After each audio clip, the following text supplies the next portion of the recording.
morning, witches. This is the Witch Daily Show with host Tanya Brown. We are coming to you from New Orleans, Louisiana, to offer you a bite-sized bit of magic. Our 20-minute-ish episodes are the perfect start to your day. So sit back, relax, and enjoy your pop of magic.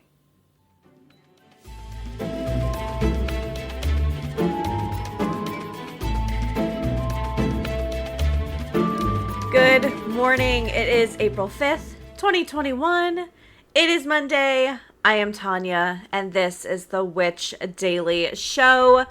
Today's episode is brought to you by La Petite Morte by Olivia Blake.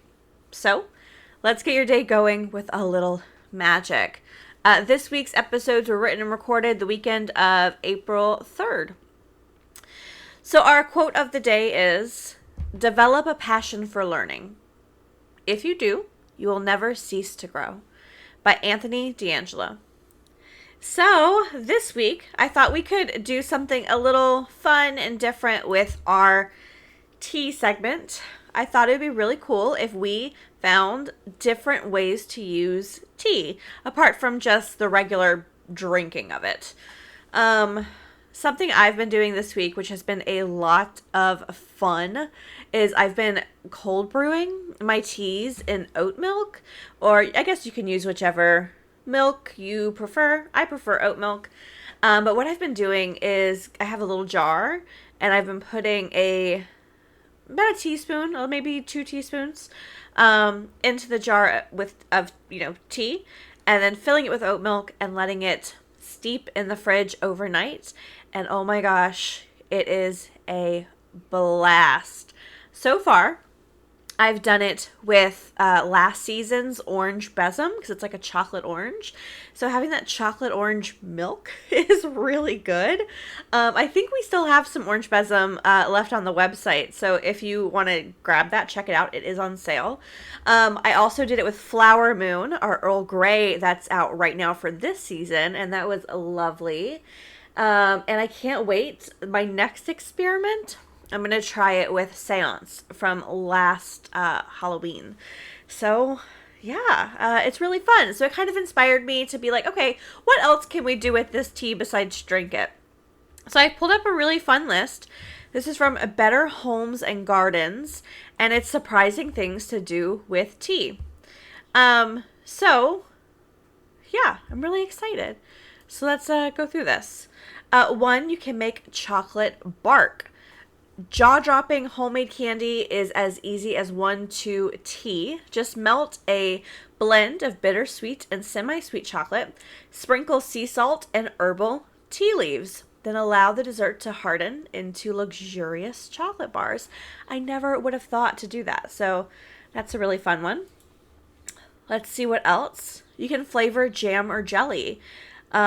Jam or jelly without jasmine? Absurd. Once you blend herbal tea with a beloved breakfast condiment, you'll wonder why other jelly flavors even exist.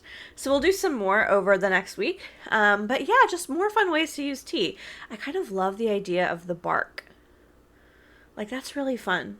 I'm gonna have to think of other ways you can do that, especially with like our herbal teas that are really, really like dried fruit forward. So like Yuletide from last year would probably be really, really great on top of bark. So yeah, it's just fun to think of fun ways to do it. I'm really obsessed with my oat milk thing. So yeah, the more I experiment with that, I will let you guys know. All right, so moving on to some headlines. This is from the Las Vegas Review Journal. A transient who had been arrested or cited with at least 40 times in the Las Vegas Valley in the last 8 years is now charged with first-degree arson after police say he started a fire at a northeast, it doesn't say. It breaks up. Oh, hang on. Give me 1 second, you guys. Okay, I found it. They had a paywall on the article, which, no. Okay, let's try this again. Basically, The man, he started a fire at the Northeast Valley department store while claiming to practice witchcraft. Bruno was arrested Sunday after a fire broke out at a Kohl's. Las Vegas police said in an arrest report that police and Clark County firefighters were called to the store at 8:30 p.m. for a blaze in a trash can compactor connected to the store. There were customers and employees in the store at the time. The store employee said that the person who started the fire had been seen walking away from the scene in the direction of a nearby pedestrian bridge. Police said an officer and the employee headed that way, then found the man at a small camp. The store employee identified him. Basically, the man had lit a notebook on fire to draw a flame from the notebook in order to practice witchcraft. So, even though this is obviously a case of just kind of, crazy day in the world gone awry, I liked it because I thought it was a really good example of all of our flammable failures. So we can add that to the bucket. Don't practice witchcraft in department stores. All right, witches, I'm going to throw this over to our moon correspondent, and then after this break, we will talk more. Hello to all of my astro gods and goddesses. This is Serendipity, the Chicago astrologer, coming at you with your daily moon mantra for Monday, April 5th. The waning crescent moon leaps off of Capricorn's cliffs and takes flight in Aquarius. Here, the moon moves from a rock to a hard place as it leaves its conjunction with Pluto, only to find itself in Saturn's arms. The moon is on the Saturn side of the Saturn-Uranus square that dominates the skies this year. We are trying to break free of old patterns and embrace new ideas about what we can expect from this life. The conjunction with Pluto has us shedding old skin, and now we have the capability for a brand new outlook. Use that outlook to create some reform in your life. Take back some personal authority. You may be surprised at the new direction your life can take when you take back your power. Your daily moon mantra is, no one can steal your joy from you but you. This has been your daily moon mantra with Serendipity, the Chicago astrologer, signing off and reminding you that you are in charge of your own destiny. There are a lot of misconceptions about love magic. Many people think love in their minds just gutter to romance and sex, but love is more than that, right? It's love for friends, family, lovers, self, your pets. I mean, love is life. It is about courage, healing, confidence. So from rituals, charms, recipes, and affirmations, Witch Way's 100 love spells brings you many ways to bring love into your life. The power of love is alive, diverse in practice and style, packed with practical magic for the novice and expert alike. This book offers a bit of magic for all the world's love witches. Attract love with spells, confidence, glamour, and passion. See your destiny with the power of divination. Conjure love potions and edible magic for your heart's content. Awaken and celebrate your sensuality. And then understand the ethics of love magic and free will. Witch Way's 100 Love Spells is a new book from Witch Way magazine and its writers and contributors. It is out February 23rd, and it can be found on Amazon.com for pre-order and other places where you purchase books. All right, so we have a question from one of our listeners, Kristen. Kristen says, hello, I recently got the April issue of Witch Way magazine, which was all about covens. In terms of friends and family nearby, I'm pretty alone in my practice of witchcraft. I've never had others to meet with in person. My question is, how do you recommend finding a coven? Okay, so, yes. The Coven issue of Witch Way magazine is really, it's called the Coven issue, but it's truly about community, maybe not a traditional coven. It's about finding community, finding connection. So keep in mind, a coven typically is a very traditional thing. Of course, you can shape it however you like, but there shouldn't be pressure to find one. I do believe it's important to find community, to find other people you can talk with and to practice with, because we all want to be understood on some level. And we all do that in different ways.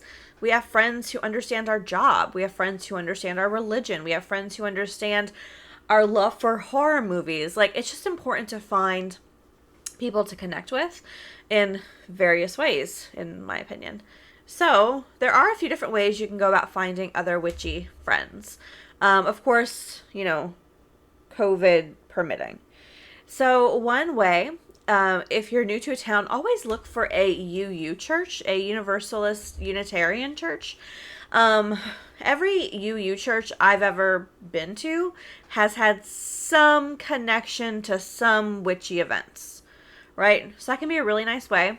See if there's one in your area. Look at their website. See if they have a calendar of events. Maybe they have a monthly pagan or witchy meetup, and that's a great way to find people in your area. 2, Facebook events. Go onto Facebook, go to events, go to explore, click on the religious tab, sift through, and maybe you'll find like open circles or open witchy events. That's another great way. And then finally, I know it's not in person, but don't hesitate to find an online community, At the end of the day, online relationships are just as real and valid as in-person relationships. It may not be as fun if you can't do a spell together or do a potluck together, or can't you? Hello, Skype, Zoom. So those are the ways I've always recommended going about looking for groups and looking for covens. And I hope that's helpful. But do remember that covens are typically more traditional. They do typically have structures, depending on your religious or non-religious witchcraft path. Basically, don't worry about the pressure of a coven.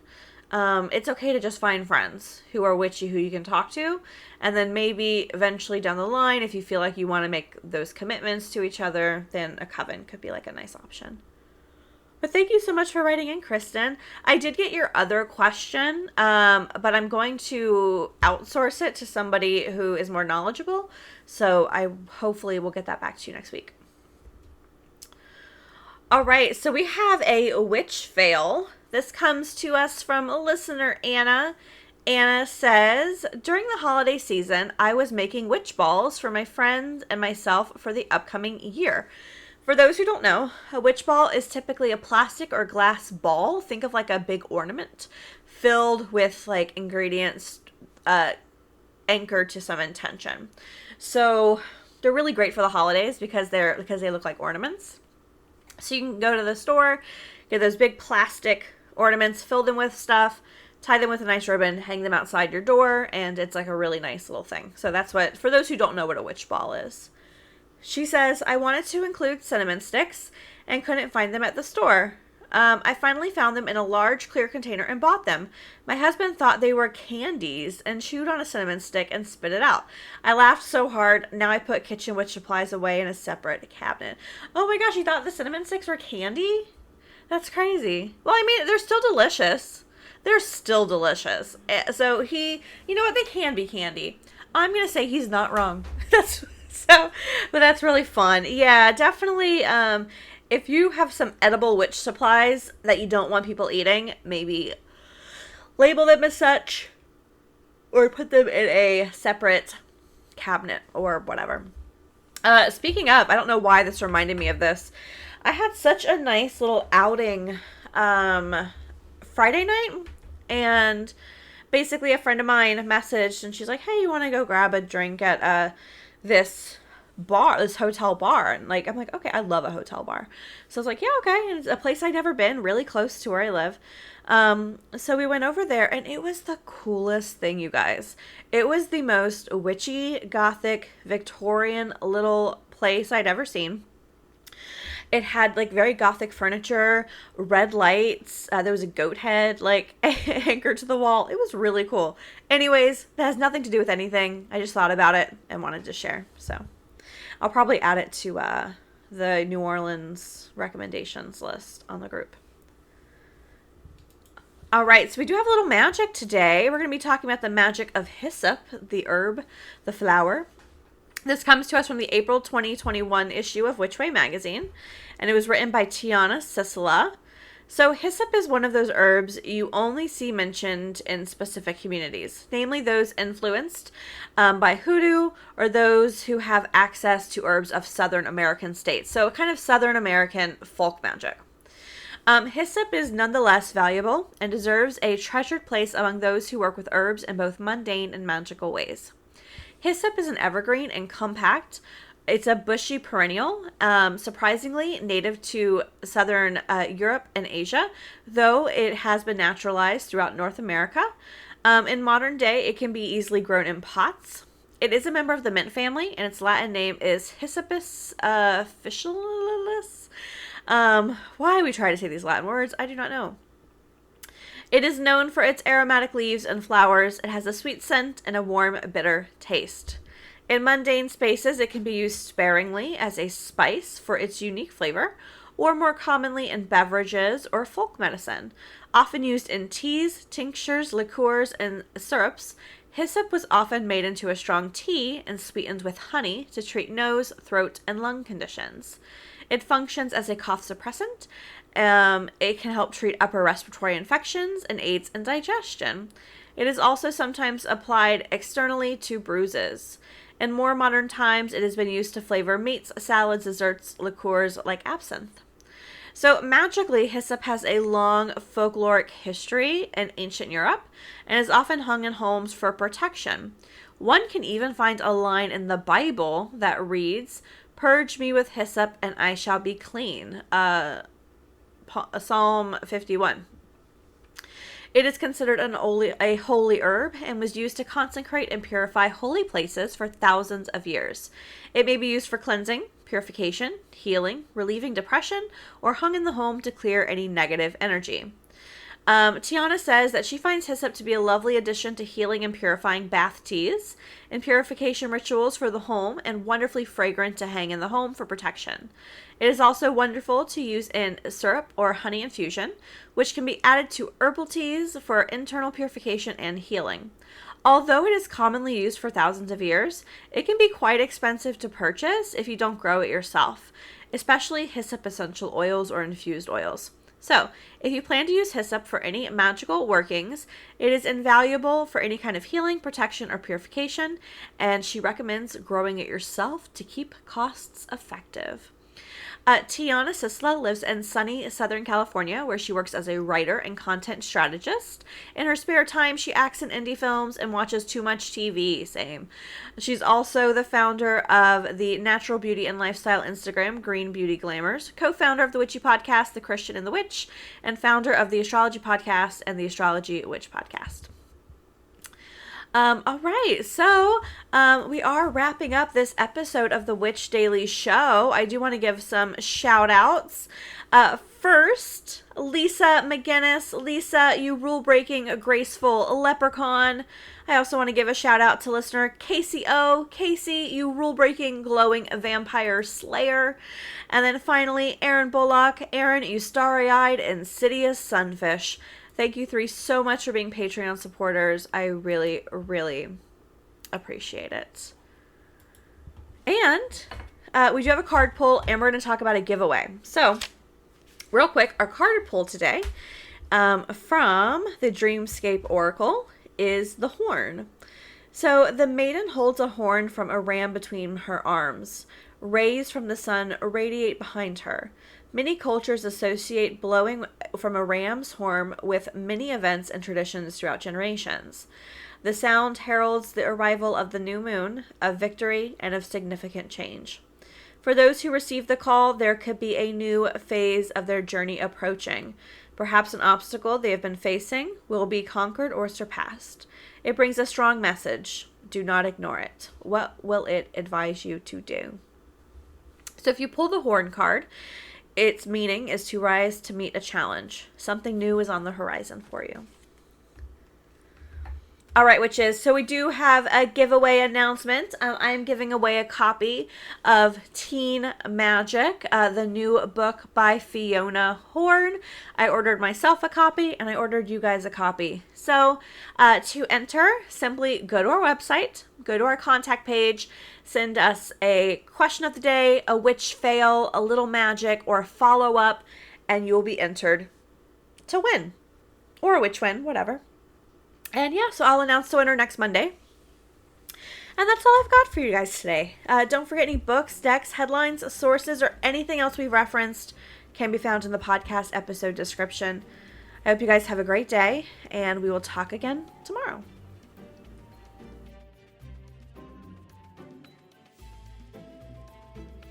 Witches, we hope that you have an amazing day filled with magic and inspiration. If you'd like to support the podcast, head on over to our Patreon. Need a support system? Find The Witch Daily Show on Facebook and our website, witchdailyshow.com.